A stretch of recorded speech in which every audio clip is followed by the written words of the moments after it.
Here, Liberal MP Jason Falinski, Labor MP Patrick Gorman. Gentlemen, thanks as ever. Thanks for having us on the program. So, Tom, last night, did you have fun? It wasn't too bad. And you? Favourite speech? Definitely Scott Morrison. Oh, really? Yeah. What about... who did you... Is that why you're wearing the blue tie today? It's teal. It's also Zali. Oh. What about... Well, we could talk about Patrick Gorman's green tie. Did you think Albanese was better than Scott Morrison? Pure laughs? Look, on many, many different measures, I know that Anthony Albanese is better than Scott Morrison. This one? Look, on the... look, I think he definitely beat him on the visual humour with the shredder. Yeah, it's always nice when you got a shredder on stage. That's going on your heads, John. That sounds a bit like going back to, ALP... head office. Raids or something. Plays better with a shredder on stage. If only Sussex Street had a shredder. That's the problem. Anyway, sorry. Let's get into it. The budget result... I had more questions. Favourite music? We're not going into that. The budget... I want to know. Did Darryl Braithwaite play horses? No one could tell me. Yeah. Not sure. I left before he started because he is did you leave to completely get a cheeseburger? Washed up. I don't understand how he tours the country on the basis of one song that's not even an original. You're attacking an Australian icon. Yep. It doesn't matter what we say from now on. That is the takeout from this interview. No, I'm sorry. And it seemed to get big on the basis that he played it at the Spring Racing Carnival and it was called Horses and everyone, they've had that much beer and champagne at that stage. Apparently that's enough. Yeah. So. Well, Taylor Swift's got the Melbourne Cup, so, he had to take what was left. All right. To the Melbourne Cup this year? I'm not. It's a long way from Perth. Yeah, it's true. What about you, Tom? Moving right along. I'm not going. Well, I have one last question. Okay. Did you get a cheeseburger at the end of the night?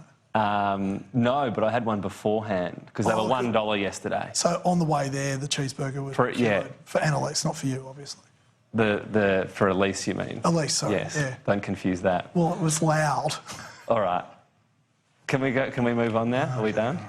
The budget result. Our questions were a lot better. Patrick Gorman turned around pretty well this result the last couple of years. He was just saying that actually. Yeah. I don't think that was what I was saying. I was saying that we should boot you and keep Kimberley here. That's what I was saying. But well, last couple of years. Does that mean you and Kimberley have enough to disagree on to have a panel? I think people are concerned that Jason and I agree too much, so that we need to have a little bit more creative tension. Yeah. This is not even passing as a political panel today, is it? When you get to the budget, though, let's talk about this. You say it's improved over the last couple of years. There was a $10 billion deficit last year. That wasn't good. It wasn't good the year before when it was. But these were improved results. $23 billion. Going to be. Well, and as Labor's been saying all day, balanced off the back of a $4.6 billion gouge out of the NDIS. Jason?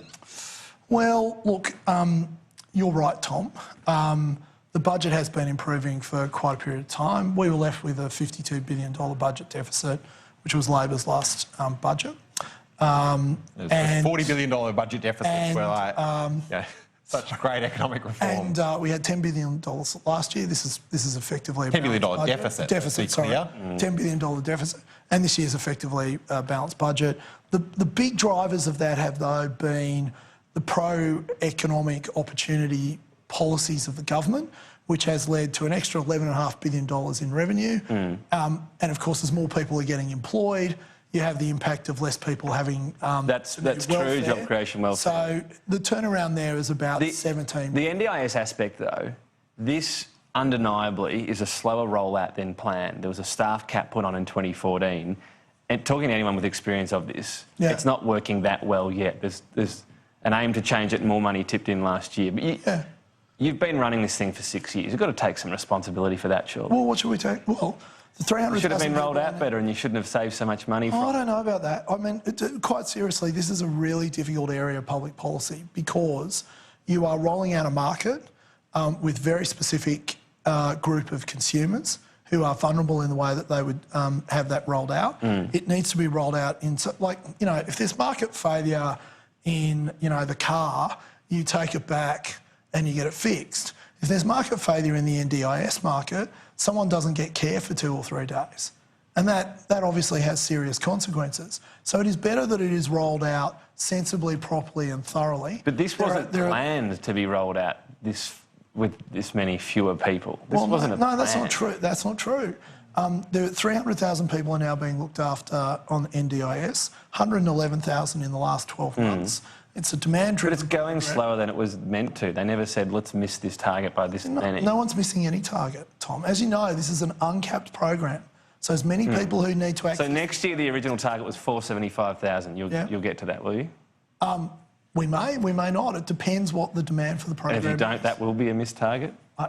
Tom, it's a demand-driven thing. It's demand-driven, but the demand's there. No, but that's the thing. That's as the Minister pointed out today. No, but the states provided us with information about what they thought. But it's also about the process from. of how people get in. You apply, you try to get the care, there's a delay to it. Oh, yeah, there's no doubt that that's been problematic.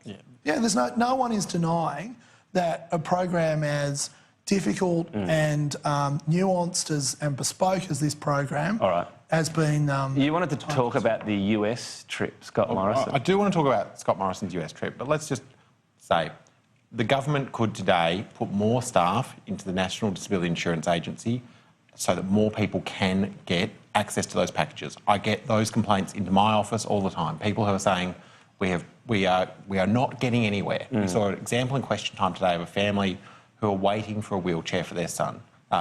It is clearly not working, even in those areas where it has been rolled out.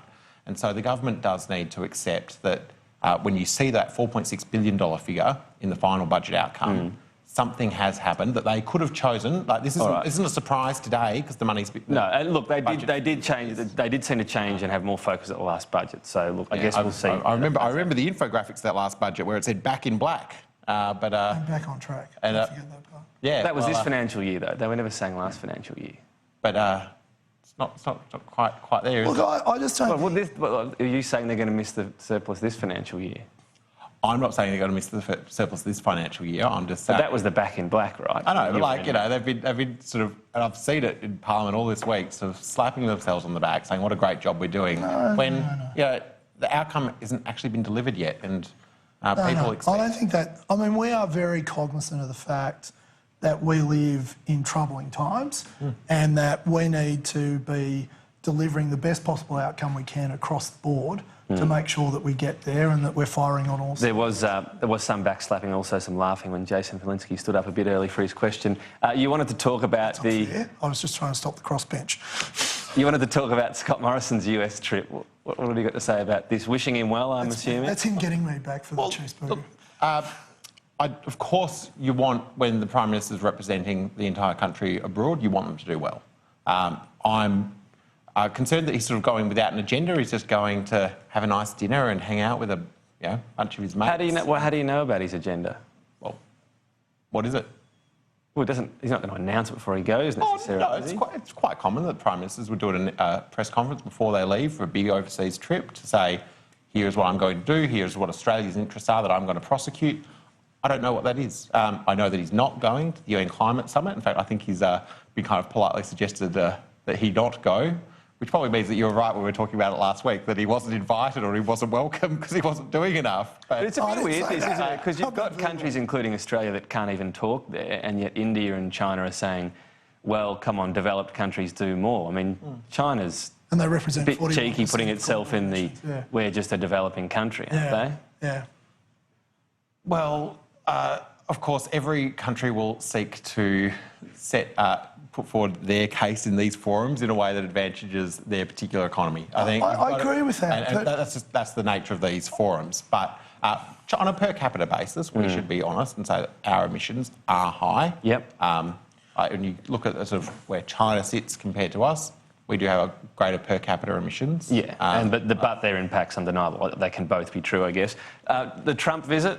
What's your advice to Scott Morrison? How would you deal with Donald Trump? Get Tom to buy a cheeseburger. That's right, Tom. Look, I think Australia as a nation has dealt quite well with the United States and the Trump administration. A lot of that comes down to Joe Hockey's insights into the thinking of the White House. Scott's going over there to stress not just our security ties, but also stress our economic ties and the huge advantage and the deep linkages Australia's economy has with the United States, which is important. It's important. It's the largest capital market in the world. It's important that Australians have access to it. Ending on a very serious note, Jason Falinski, Patrick Gorman, it's been interesting. As always. Talk again in a fortnight.